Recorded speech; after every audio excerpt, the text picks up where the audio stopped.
అందరికీ నమస్తే. నాగర్ కర్నూలు జిల్లా కుమ్మెర మల్లికార్జున జాతర. ఆ జాతరలో ఇన్సిడెంటు 2 మంత్స్ అమ్మాయి చనిపోయింది.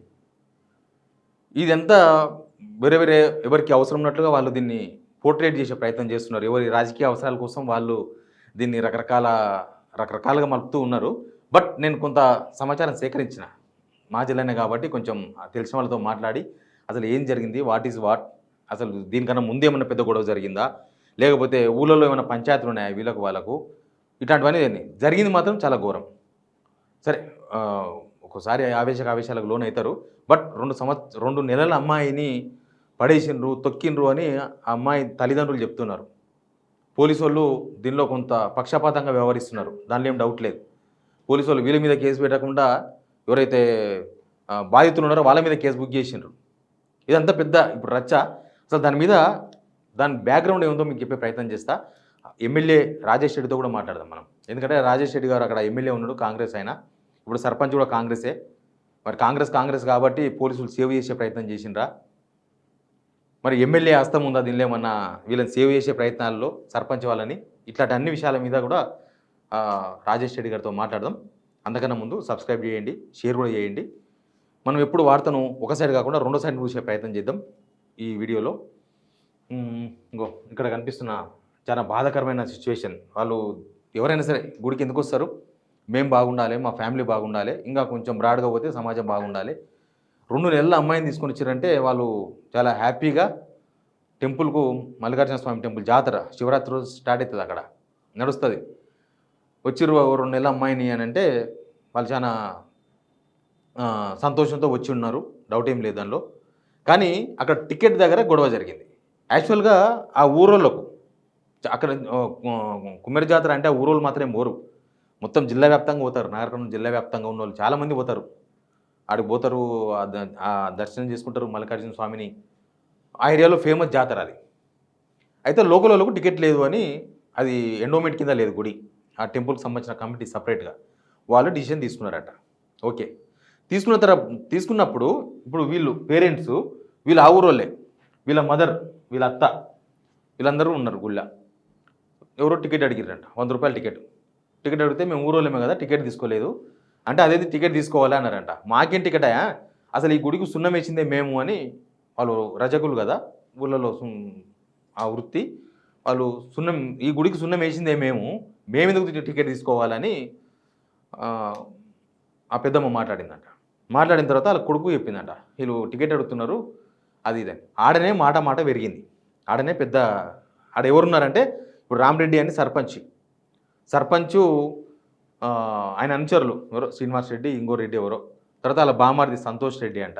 అందరు ఇంకా రామరెడ్డి అనుచరులు మొత్తం రెడ్డిలే ఉన్నట్టున్నారు ఆ ఊళ్ళో. వాళ్ళు గొడవ పెట్టుకున్నారు ఆమెతో, ఆ పెద్దమ్మతోన.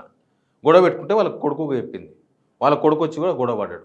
గొడవ పడే విషయంలో ఆనే అయిపోయింది, గొడవ పడ్డారు, అయిపోయింది. వాట్సాప్లో ఒక మెసేజ్ పెట్టిండ్రు ఎవరు, ఈ సర్పంచ్కి సంబంధించిన వాళ్ళు ఓ మెసేజ్ పెట్టిండ్రు, వాళ్ళ మదర్ను ఉద్దేశించి అబ్యూజివ్ మెసేజ్ పెట్టిండ్రు. పెడితే అవతల కూడా రెస్పాండ్ అవుతారు కదా, ఇతను కూడా రెస్పాండ్ అయ్యి ఆయన కూడా ఆ ఊరి వాట్సాప్ గ్రూప్లోనే ఇదంతా జరిగింది. వాట్సాప్ గ్రూప్లో పెట్టిండ్రు, వీళ్ళు ఆనే ఉన్నారు. ఆయన పెట్టిన తర్వాత వీళ్ళు ఇంకా కొంతమంది పిలుచుకొచ్చి సర్పంచ్ అంచలను ఈయనను కొట్టుడు స్టార్ట్ చేసిండ్రు. ఆ 2 నెలల అమ్మాయి వాళ్ళ తండ్రిని కొట్టుడు స్టార్ట్ చేస్తుంటే ఆయన భార్య ఈమె పోయింది, ఈ పిల్లని ఎత్తుకొని పోయి వదిలేయండి, కనీసం ఈ పిల్లని చూసినా వదిలేయండి, 2 నెలల పిల్ల అని ఆమె ప్రాధాయపడితే ఆడికి వచ్చిన మూర్ఖులు, వాళ్ళు మూర్ఖులే. టెంపుల్ కమిటీకి సంబంధించిన వాళ్ళు, సర్పంచ్ అక్కడున్న వాతావరణాన్ని కాపాడాలి. సర్పంచ్గా ఉన్నాడు ఆనే, మరి ఇంకా అదొక పెద్ద దరిద్రం.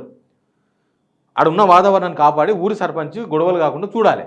కానీ సర్పంచ్ మనుషులే గొడవ చేసి ఈ అమ్మాయి ముఖమను చూసి వదిలేసేయండి అని అడిగితే ఇసిరేసిరట. వీళ్ళు చెప్తున్నారు, ఇంకా తొక్కిరు అని కూడా చెప్తున్నారు, తొక్కినట కూడా. తర్వాత ఆ కింద పడ్డ అమ్మాయి ఫుల్ ఏడుస్తుంటే హాస్పిటల్ తీసుకొని పోయారు. ఇదంతా 18వ తారీఖు నాడు జరిగింది. హాస్పిటల్కి పోయారు, హాస్పిటల్లో జాయిన్ చేశారు. రాత్రి 8 గంటలకు నాగర్ కర్నూలు పిఎస్కి వచ్చి కేసు పెట్టారు. కేసు పెట్టినాక మనకున్న సమాచారం ఇది పోలీసు వాళ్ళు చేసిన తప్పు. ఇదే అధికార పార్టీ సర్పంచ్ కాబట్టి మేము ప్రతి రాష్ట్రమంతా అదే జరుగుతుంది. అధికార పార్టీకి పోలీసులు దాసోహం అయిపోయారు. నాగర్ కర్నూలు అయితే ఇంకా దారుణం. ఈ కేసు చూసిన తర్వాత అనిపించింది నాకు. నాగర్ కర్నూలు ఎస్ఐ పేరు ఏదో చెప్పిర్రు, నాకు గుర్తులేదు. వాళ్ళు ఆ సర్పంచ్కి ఫోన్ చేసి సమాచారం ఇచ్చారట. మీ మీద కేసు అయింది, నాకు తెలిసి వాళ్ళని కూడా వచ్చి కేసు పెట్టమని చెప్పినట్టున్నారు. వాళ్ళు మమ్మల్ని కొట్టిన కేసు పెడితే వాళ్ళు 9:30కు వచ్చిర్రు, వీళ్ళు 8కి పోయినారు పోలీస్ స్టేషన్కి. 9:30కు వచ్చిన వాళ్ళ కేసు ఫైల్ చేసిరంట. వీళ్ళ మీద ఎఫ్ఐఆర్ అయింది, బాధితుల మీద ఎఫ్ఐఆర్ అయింది పోలీస్ స్టేషన్లో. వీళ్ళే పోలీసులు వాళ్ళని పిలిపించుకొచ్చి కేసు పెట్టించినట్ట. వీళ్ళ ఈ వచ్చేసి లవ్ మ్యారేజ్, ఇద్దరు దళిత్ రజక, ఎస్సీ ఎస్టీ కేసు పెట్టింది ఆమె వాళ్ళ మీద. మంచి పని చేసింది. ఇంకా ఊర్లో కులం పేరుతో దూషించారని చెప్తున్నారు, దూషించవచ్చు. సరే, ఈ విషయం ఇది ఇంతవరకు పోలీసు వాళ్ళు తప్పు చేసిరు. ఇక్కడ పోలీసు వాళ్ళు కనుక కరెక్ట్ చర్యలు తీసుకుంటే బాగుండే. ప్లస్ సర్పంచ్ బాధ్యతారహితంగా వ్యవహరించిండు. ఆయన అనుచరులు వాళ్ళంతా అక్కడ వాతావరణం చెడగొట్టి ఒక ప్రాణం తీసిరు, నిండు ప్రాణాన్ని. వాళ్ళ కుటుంబాన్ని చిదిమేసినారు వాళ్ళు. ఒకసారి రాజేష్ రెడ్డి గారితో మాట్లాడదాం, నాగర్ కర్నూలు ఎమ్మెల్యే. ఆయన అయితే ఇప్పటిదాకా రెస్పాండ్ కాలేదు. సేమ్ టైం అసలు ఆ పార్టీకి సస్పెండ్ చేయాలి, సర్పంచ్ లేపేసేయాలి. అసలు ముఖ్యమంత్రి స్పందించాలి. ఆయన సొంత జిల్లా నాగర్ కర్నూలులో ఇంత పెద్ద ఇన్సిడెంట్ జరిగితే శాంతి భద్రతలు ఆయన దగ్గరనే సచ్చినాయి కదా, హోమ్ మినిస్టర్ కదా ఆయన. ఒకసారి ఎమ్మెల్యే రాజేష్ రెడ్డి గారితో మాట్లాడదాం. సార్ నమస్తే రాజేష్ రెడ్డి గారు. నమస్తే సార్ నేను శివారెడ్డి సార్, సిగ్నల్ టీవీ జర్నలిస్ట్ని. చెప్పండి సార్. అదే మీ కాన్స్టిట్యున్సీలో కుమ్మరిలో ఇన్సిడెంట్ అయింది కదా, అవును, ఆ ఇన్సిడెంట్ మీద నేను వీడియో చేస్తున్నా సార్, అందుకే మీకు కాల్ చేసిన. ఏంది సార్ రెస్పాన్స్ ఏంటి సార్? అంటే ఉన్నారా? లేదు సార్, హైదరాబాద్లో మేము స్టూడియోలో ఉన్నాము. మీ స్టేట్మెంట్ అయితే నేను చూడలేదు. ఏంది సార్, ఏం జరిగింది అక్కడ? నేను స్టేట్మెంట్ ఇవ్వలే, మాట్లాడే పోలీస్ రిపోర్ట్, మన హాస్పిటల్ రిపోర్ట్ ఇవాళ వస్తుంది, వచ్చినాక మాట్లాడదామని నేనే ఊరుకున్నా, ఇక్కడ కూడా కమెంట్ చేయలే. పోలీసు వాళ్ళు బాధితుల మీద ఎఫ్ఐఆర్ చేసింది సార్. నేను పోలీసు వాళ్ళకి ఒకసారి ఫోన్ చేసి ఏం చెప్పినా తెలుస్తుంది కదా అప్పుడే. నేను మొన్న ఫస్ట్ డేనే ఫోన్ చేసి ఈ ఇష్యూ కాకముందే ఫస్ట్ చేసి సార్ ఇట్లా కొట్టిండ్రు అంటే ఫస్ట్ అయితే వీళ్ళు మనోళ్ళని చూడకు, ఫస్ట్ తప్పు ఎవరిది ఉంటే వాళ్ళ వల్ల ఫస్ట్ అయితే ఎఫ్ఐఆర్ చేయి, ఎందుకంటే తప్పు ఎవరిది ఉంటే వాళ్ళకి శిక్ష పడాల్సిందే, చూసుకోండి మీరు పోలీస్ మీకు ఎట్లా కరెక్ట్ అనిపిస్తే దీని ప్రకారం అది చేయండి అని. నాకెంత వీళ్ళు ఫోన్ చేసి ఇబ్బంది పడ్డా కూడా నేను లేదు, ఫస్ట్ అయితే మీరు పోయి పోలీసులో సరెండర్ కానని చెప్పింది నేను. ఓకే, తర్వాత ఇక నిన్న నుంచి అది నడుస్తా ఉంది. నేను ఇక అసలు ఒకరు పోలీసు వాళ్ళకి ఫోన్ చేయలేదు, ఇంకెవరికి ఫోన్ చేయలేదు. నేను కూడా లేకుంటే అచ్చంపేట్లుంటే నేను.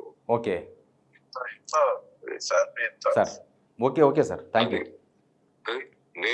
మనం ఇప్పుడు రాజకీయం అనేది రేపు ఉంటది, ఎల్లుండి పోతుంది, కానీ ఒకసారి తప్పు చేస్తే నాకు లైఫ్ లాంగ్ నాదే తప్పు అంటారు కదా. అంతే కదా సార్, మీరు ఎమ్మెల్యే కాబట్టి ఆడ ఏం జరిగినా మీ మీదకి వస్తుంది. అందుకే నేను ఫస్ట్ అసలు ఇంత ఇష్యూ అయితే కాకుండా ముందు రోజే ఫోన్ చేసిండ్రు, వాళ్ళు ఫోన్ చేసిండ్రు, వీళ్ళు ఫోన్ చేసిండ్రు. అయితే పోలీసు వాళ్ళు నేను డిఎస్పీకి ఫోన్ చేసి ఫస్ట్ వాళ్ళని అయితే అరెస్ట్ చేయండి, ఎవరన్నా ఉండాలి, తప్పు బయట పడుతుందా పడదా తర్వాత, కానీ వీళ్ళైతే ఆ పాప అయితే చనిపోయింది కదా, బెనిఫిట్ ఆఫ్ డౌట్ కింద వీళ్ళని అయితే తీసుకుపోండి. వాళ్ళు నాకు ఫోన్ చేసి నేను ఫోన్ ఎత్తలే మా వాళ్ళది, మనకు అటాచ్ చేస్తారు. అది కానీ ఈడ ఒకటి సార్, అధికార పార్టీ అనే ఉండొచ్చు బహుశా పోలీసు వాళ్ళకు. 18వ తారీఖు నాడు ఇన్సిడెంట్ జరిగింది, ఇవాళ 23 తారీఖు. అసలు ఇప్పటి వరకు ఇంకా మీరు చెప్తున్నట్లనే పోలీస్ స్టేషన్ లో కూర్చోబెట్టినని చెప్తున్నారు. అసలు ఒక అమ్మాయి 2 months అమ్మాయి, చిన్న అమ్మాయి చనిపోయింది, అక్కడ జరిగిన గొడవ అమ్మాయిని ఇసిరేసింది, అక్కడ ఉన్నోళ్ళంతా చెప్తున్నారు. 18వ రోజు గొడవ అయింది, 18వ రోజు గొడవ అయిందట. అవును, 19th రోజు నేను కళ్యాణానికి పోయినాను, అప్పటిదాకా నాకు కూడా తెలియదు, గొడవ ఏం తెలియదు, ఏం తెలియదు. మీరు ఆ టెంపుల్ 21st 22nd రోజు కళ్యాణానికి పోయినా. నేను కళ్యాణానికి పోయినప్పటి వరకు మనకు ఈ గొడవ ఏంది కూడా సంగతి తెలియదు. రాత్రి ఆడదొచ్చిన గొడవ ఏందని అని ఈ ఇష్యూ అంతా బయట పడ్డాక చెప్పారు నాకు. ఇద్దరు 2 parties కేసులు పెట్టుకున్నారు అదంతా. ప్లస్ 21st 22nd పాప చనిపోయింది. అవును, 24 hours చనిపోయింది. చనిపోయిన తర్వాతనే ఇదంతా బయటకు వచ్చింది, లేకపోతే అప్పటిదాకా మాకు కూడా తెలియదు గొడవ అయినట్టు. ఆ పాప చనిపోయినాకనే నాకు తెలిస్తే నేనే ఫోన్ చేసి ఏంటంటే ఇట్లా చనిపోయింది సార్, ఇట్లా కొట్టినంట, వాళ్ళు ఇది పెట్టినరు అని అంటే, మళ్ళీ ఫస్ట్ అయితే అరెస్ట్ అంటే సార్ సర్పంచ్ అన్నా ఎవరైనా ఉండని ఫస్ట్ అయితే అరెస్ట్ చేయి, బ్యాడ్ నేమ్ వస్తే నేను డిఎస్పీకి. ఓకే, కానీ చాలా బాధ అనిపించింది. తర్వాత నెక్స్ట్ డే ఈ సివియారిటీ సంఘాలు ఇవి రావడం నెక్స్ట్ డే నుంచి స్టార్ట్ అయినవి, మొన్నటి నుంచి. ఓకే, 2 days నుంచి. ఇప్పుడు ఏం సార్ తేలాల్సింది ఏంది? అసలు అమ్మాయి వీళ్ళు కొడితే వీళ్ళు పడేస్తే చనిపోయిందా, లేకపోతే క్యాజువల్గా చనిపోయిందని పోలీసు వాళ్ళు తెలుస్తారా? ఇక మళ్ళీ అది వాళ్ళు ఇవ్వాలి, అది డాక్టర్ రిపోర్ట్ ఇవ్వాలి. ఎందుకంటే మనం లీగల్ గా పోవాలి కదా. మనం ఎక్కువ చెప్తాం, ఎక్కువ మాట్లాడితే మళ్ళా మనం తప్పు చేయొద్దు, కానీ తప్పు చేసిన వాళ్ళని వదిలిపెట్టొద్దు, రెండు ఉన్నాయి. ఓకే ఓకే సార్, చేయండి, వాళ్ళకైతే న్యాయం చేయండి మీరు. మా పాపకైతే న్యాయం చేయాల్సిందే. అదే వాళ్ళకైతే న్యాయం 100% న్యాయం చేయాల్సిందే, న్యాయం జరగాల్సిందే. ఎవడన్నా నన్ను యువతల మీరు మాట్లాడిండ్రా సార్? సర్పంచ్తో మాట్లాడిండ్రా? రామరెడ్డితో మాట్లాడిండ్రా? ఫస్ట్ డే మాట్లాడినా. ఫస్ట్ డే వాళ్ళే చేసింది, సార్ ఇట్లా వాళ్ళ పోలీసు తీసుకపోతుండ్రు అని అంటే, మరి తప్పుంటే తీసుకపోతారు, అంతే కదా. ఫస్ట్ అసలు సెకండ్ థర్డ్ వరకు 18th రోజు గొడవ అయింది కూడా ఎవరు తెలియదు, పాప చనిపోయే వరకు ఓకే బయట. Okay okay sir, okay, thank you. ఇది రాజేష్ రెడ్డి గారు చెప్తున్న వర్షన్. నిన్న మరి జనార్దన్ రెడ్డి వీళ్ళు పోలీస్ స్టేషన్కి పోయి అదంతా చేసిన తర్వాత బహుశా వీళ్ళని పిలుచుకొచ్చి పోలీస్ స్టేషన్లో కూర్చోబెట్టినట్టున్నారు. బట్ దీనిలో మాత్రం న్యాయం జరగాల్సిన అవసరం ఉంది. ముఖ్యమంత్రి కూడా రెస్పాండ్ కావాలి. ఎందుకు రెస్పాండ్ కాదు? ముఖ్యమంత్రి ప్రపంచం గురించి మాట్లాడతారు కానీ ఆయన సొంత జిల్లాలో జరిగితే మాట్లాడా? ఇది ఒక పెద్ద ఇన్సిడెంట్ కదా. ప్రభుత్వం అందరికీ రక్షణ కల్పిస్తున్నామన్న ధైర్యం ఇవ్వాలి కదా. ఇంకా సర్పంచ్లు కొడితే కేసులు కావా? సర్పంచ్ కొడుకులు కొడితే, సర్పంచ్ బామారిది కొడితే, సర్పంచ్ అంచెలు కొడితే ఇంకా అందరం ముడుచుకొని కూర్చోవాలన్నా? ఇట్లా పోలీసు వాళ్ళు సర్పంచ్ వైపే ఉంటారా ఇంత దారుణం జరిగితే కూడా? ఎనీవే, ఇందులో అధికార బలం, అధికార మదం అంటే మావిడే సీఎం కదా అని అనుకున్నట్టున్నాడు సర్పంచ్, మావిడే ఎమ్మెల్యే కదా అనుకున్నట్టున్నాడు. బస్ రాజేష్ రెడ్డి ఏమో లేదు నేను చెప్పినా అంటున్నాడు. దాన్ని ఎంత నిజం ఉందో మరి. పోలీసు వాళ్ళు మాత్రం ఈయన చెప్పినట్టయితే చేయలేదు. మరి ఈయన ఏం చెప్పిండో తెలియదు. చెప్పినా అంటున్నాడు ఎమ్మెల్యే గారు, బట్ ఆయన మరి ఉల్టా పల్టా చెప్పిండా ఏం చెప్పిండో తెలియదు. వాళ్ళైతే ఉల్టా పల్టా చేశారు. అసలు ఆ పోలీసు వాళ్ళ మీద కూడా చర్యలు తీసుకోవాలి. ఆ పోలీసు వాళ్ళు ఇంకా రేపు ఇట్లే ప్రవర్తిస్తారు, ఇట్లే చేస్తారు. Please subscribe signal TV.